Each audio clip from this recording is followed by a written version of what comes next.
Assalamualaikum warahmatullahi wabarakatuh. Rakan-rakan semuanya, yang kita lihat hari ini adalah redu atau redus Aceh. Biasanya orang Aceh menyebut dengan redus atau redu Aceh, tetapi kawan-kawan kita di Sumatera itu menyebutnya dengan keliwang.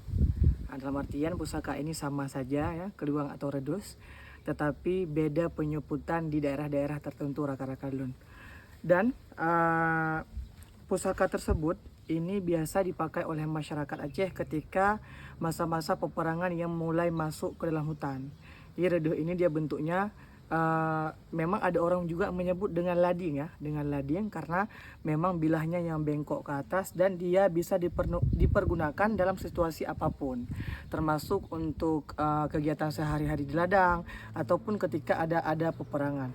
Dan ini gagangnya berasal dari tanduk kerbau asli. Bisa kita lihat ini dengan hulu tapak kuda. Kalau orang-orang Aceh menyebutnya, ini hulu tapak kuda. Ini khas Melayu rakan-rakan semuanya. Dan alhamdulillah kita sudah membuat dengan sangat-sangat cantik dan teliti. Dan ini pembuatannya handmade rakan-rakan Mandum. Serta sarungnya ini kita buat dari kulit sapi asli rakan-rakan. Jadi rakan-rakan yang ingin memesan reduh atau redus atau keliwang ini bisa langsung ke Galeri Pusaka Aceh rakan-rakan ya. Nah, bisa dilihat di zoom.